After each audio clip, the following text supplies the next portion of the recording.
Alright, Shalom, Shalom, all praises, honor, and glory unto Yahweh, Ba'asham, Yahushai, Ba'asham, Racha, Kodash. Double honors to the elders and the apostles of Great Millstone, and salutations to all you sincere Akim out there that are pushing this gospel in all righteousness and in all sincerity. Alright, so basically what you have today, I'm going to go into independence a little bit because if you notice, yesterday, which was 1st of October 2021, the year of hastening on to the coming of the day of Yahweh Shmi Awashai, alright. The country, like my country, Nigeria, had its Independence Day, so the spiritual jumped on me to plan out this lesson, go into a little bit of this lesson just to speak on what it means to be independent or independence, okay, because all these different nations all over the earth, they have these celebrations of their Independence Day in which they believe that they became free as a sovereign nation, all right, free from the Edomites that had control over them, and they call that colonial master, which in our case would be Britain. So you have, a certain amount of or a certain group of Edomite nations that have had control or colonized these other nations. Okay, you have your Britons, Portuguese, Spanish, and the French. So various nations all over the earth, celebrate their Independence Day from these different nations, and us Nigerians, we celebrate ours on the October 1st, 1960. But of course, as we all know, there is no nation that has gotten independence or is free from the hands of Esau Edom. We are still being colonized or being controlled by them, right? They still influence every decision that is being made in our country, especially as Israelites, because as Israelites, we are not free and we are not independent in any sense of the word. So what I have here is the etymology of the word independence. All right, I'm also going to get the word independent, and what it means is what to be free, to be, to stand alone, to have control over, your own governance, which of course we as a people, we as the Israelites, the Hebrew Israelites, you so-called Negroes, Latinos, and Native American Indians, you do not in this time. So yeah, just going to speak a little bit on our Independence Day. And when I say our, I mean us, the Hebrew Israelites, because right now we are still under captivity. We are not free as a nation. We have no independence as a nation, but our Independence Day is coming, and our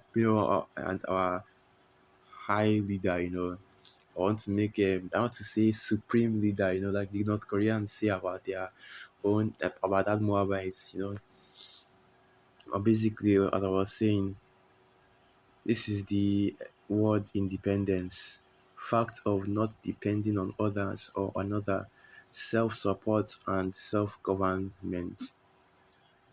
All right, and we know that we as a people, we don't have that. We don't have self-support or self-government, because you go into the book of Deuteronomy, one of the courses, it tells you that that thou shalt, you know, that thou shalt depend on your enemy for wants of all things. And we are still in that state till this day, because we are still in our captivity. So now what I'm going to get is the word independent. I want to get the etym of the word. All right. So the word independent is not dependent on something else. The form of in other words, not or opposite of the word dependent. So let me get that. So the word independent means not not hang or not hanging upon something. And that reminds me of a precept where it says that what our people will no longer hang on them that smote us. Okay. And let me start with that, since I've gotten all these definitions. But let me get this last definition before I go into that precept. And this is Independence Day right here. An annual celebration commemorating the anniversary of a nation's assumption into independent statehood.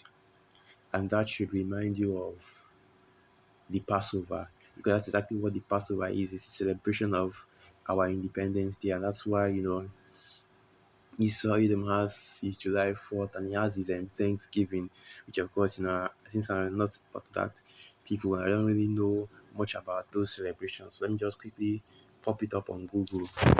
Thanksgiving Day. All right, let me get that.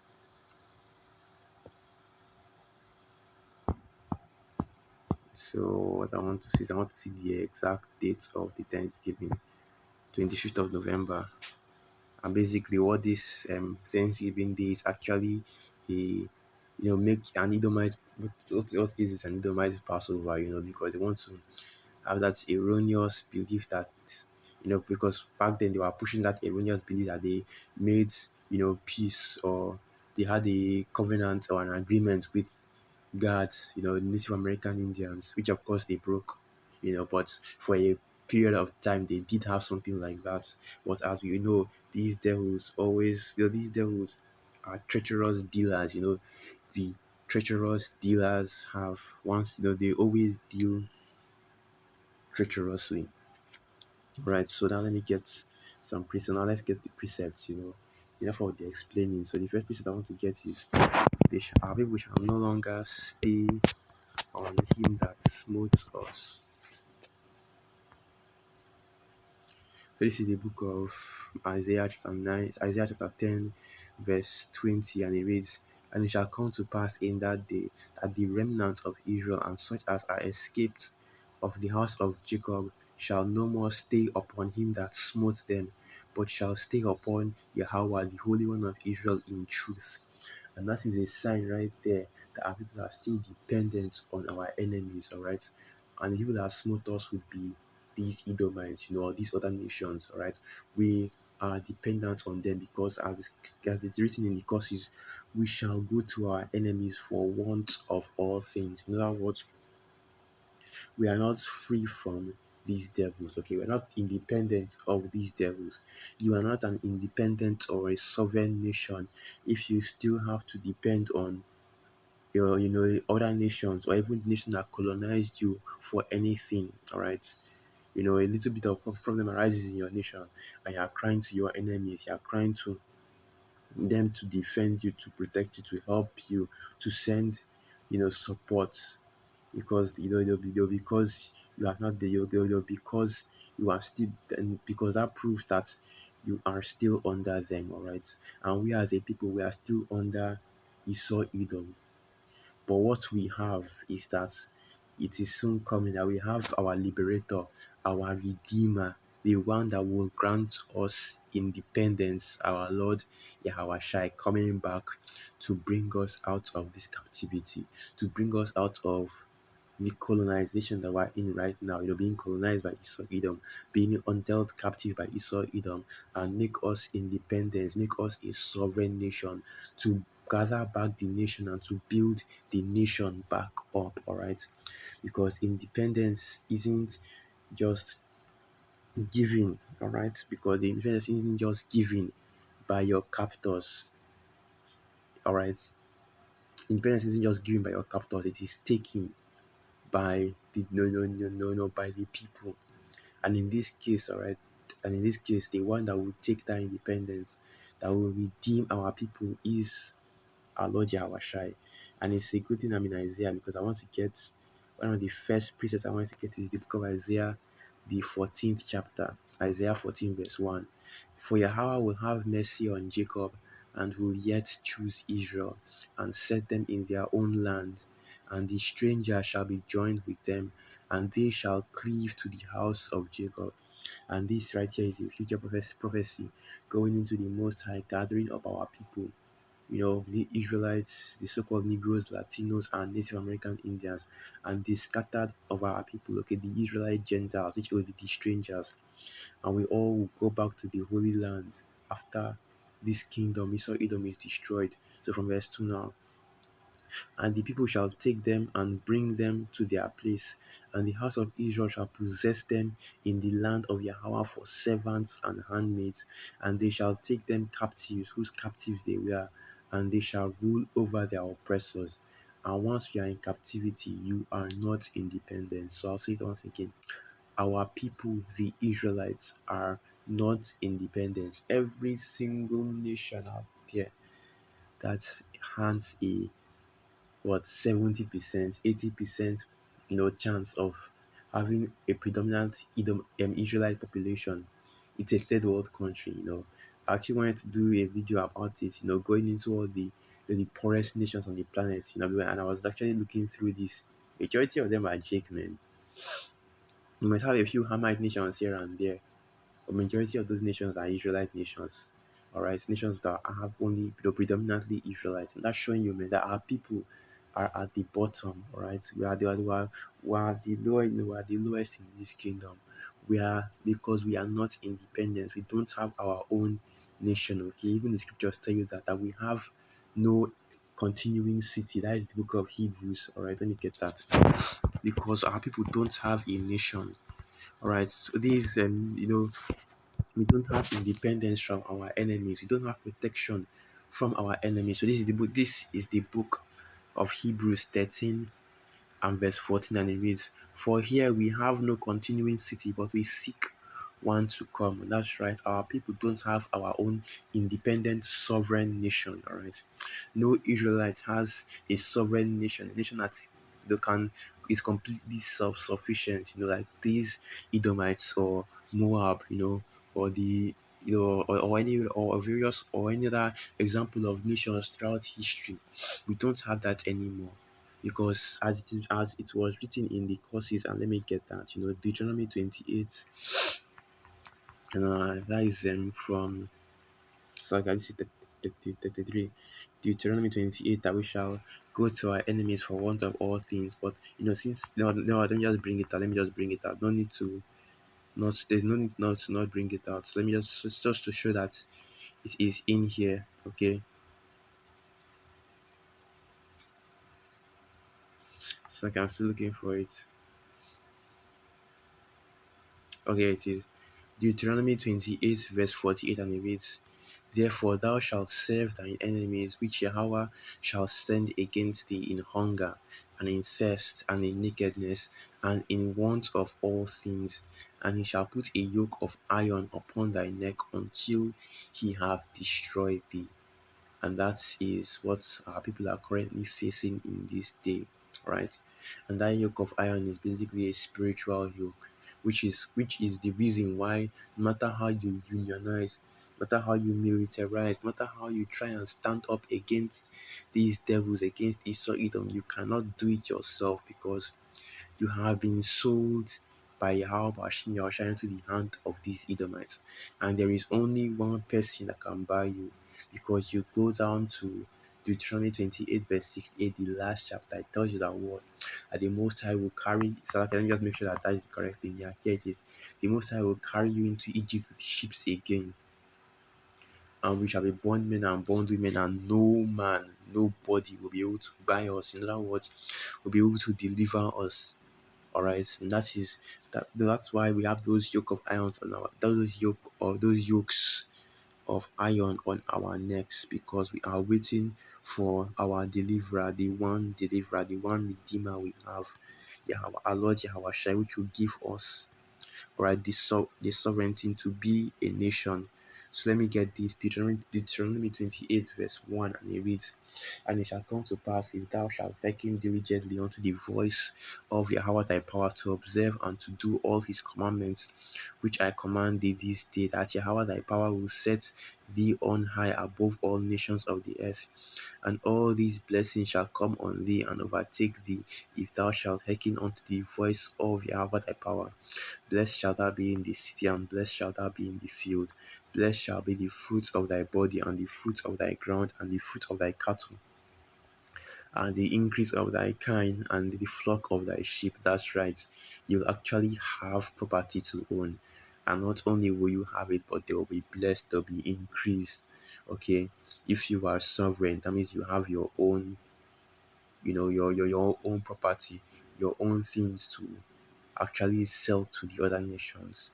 All right. So continuing, "Blessed shall be thy basket and thy store." So you actually have money in your pocket and money in your accounts. All right. "Blessed shall be blessed shall thou be when thou comest in, and blessed shall thou be when thou goest out.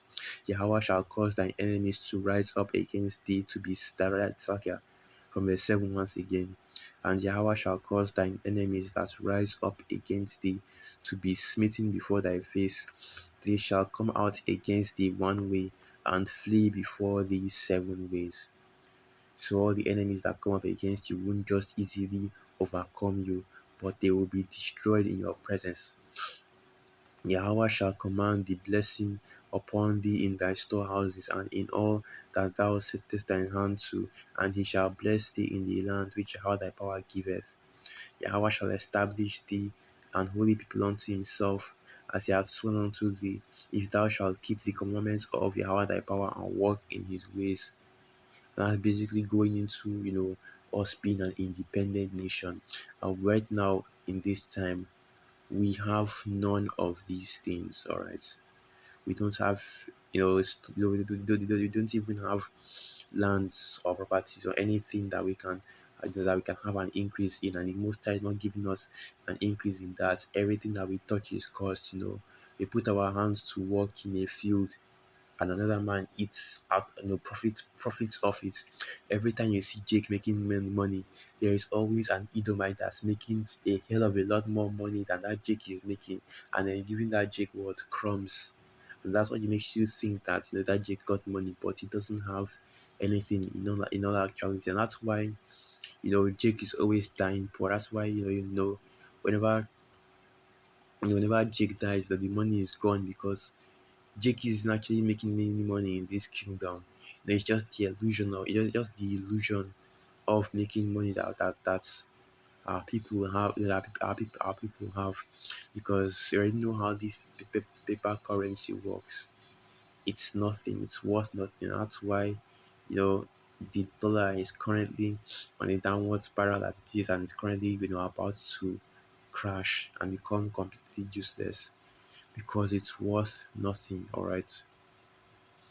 But what we require, okay, what we need, that's the second Peter, the third chapter right there. I believe that's the 13th verse, okay, that we need a new heavens and a new earth wherein dwelleth righteousness. Our people should be looking for independence, all right, which is basically deliverance. Okay, that's why the scriptures say in the book of Micah 2 verse 10 that this is not our rest, because this is not the land, this is not the world wherein we will have that independence, wherein we will have salvation or deliverance, but rather in the world to come, in the world of our Lord our Shai, the world that he is bringing, because the one that is bringing independence for our people, the one that's bringing freedom, the one that would be considered our first president. Okay, I don't want to use the word president because it's a wicked, no, it's because it's a part of that Esau's wicked democratic system. But it's our first king, let me say it like that, our Lord Yahweh Shai, because once that independence comes through, he's going to be the one and only king of Israel, the one and only sovereign ruler of the sovereign nation of Israel, because in that day Israel will be, though, as scripture said, that we will be basically a high mountain, all right? And all the Gentiles, all the nations will flow. Yes, I'm going to have a good will flow onto Zion. I believe that's it. I believe that is it. So let me get that. Yes, I think I'll close out with that. They will flow onto Zion. Yeah, I believe it's the mountain of Israel.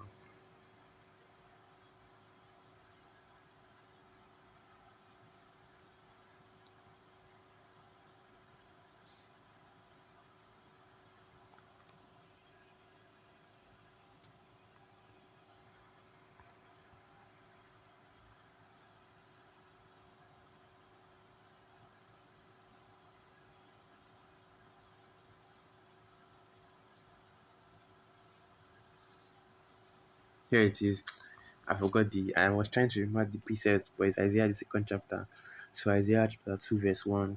The word that Isaiah the son of Amos saw concerning Judah and Jerusalem. And it shall come to pass in the last days that the mountain of Yahweh's house shall be established in the top of the mountains, and shall be exalted above the hills, and all nations shall flow unto it.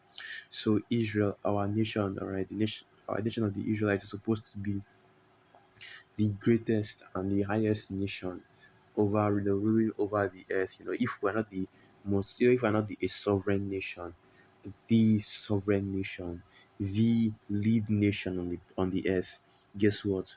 We are not independent. All the other nations are supposed to be below our nation. All other people are supposed to be below our people. That is the natural order of things. Okay. Even the scriptures tell you exactly that the natural order of things is for the Israelites to be above all people on the earth. Okay, so continuing on. And it shall come to pass in the last days that the mountains of Yahweh's house shall be established in the top of the mountains, and shall be exalted above the hills, and all nations shall flow unto it. And many people shall go and say, Come ye, and let us go up to the mountain of Yahweh, to the house of the Most High of Jacob, and he will teach us his ways, for we will walk in his path. For out of Zion shall go forth the law, and the word of Yahweh from Jerusalem. So out of Zion the monuments of, that is the land of Israel, the land of Jerusalem, the city of peace. Yeah, it's a city of peace. Yara Shalom, because we the Israelites, will be one that will be the governing body over the whole planet. Just the same way you have the elite leading families of Israel right now, and all the law or lack thereof. But all the laws and the word and their words and the word goes out from them. The same way the law that governs the whole earth, all right. The judgments that the judgments that will the everlasting judgments that will make the earth last, or this kingdom that will last forever, it will go forth out of the land of Israel. And we already know what those laws are. If you are in this truth, you already know what the laws that will govern our independence nation would be. You already know what the constitution of our sovereign nation would be. The laws, statutes, and commandments of Yahweh Hashem Yahushai. And guess what, man? Independence Day is coming.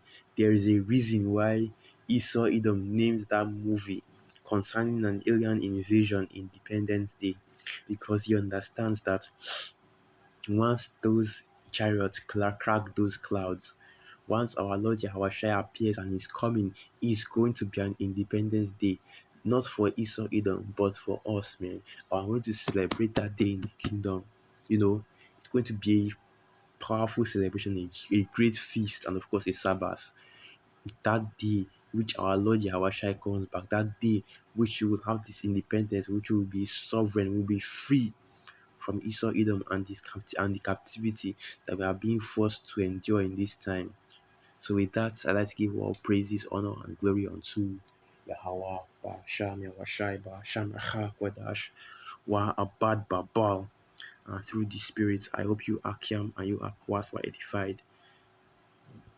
Shalom.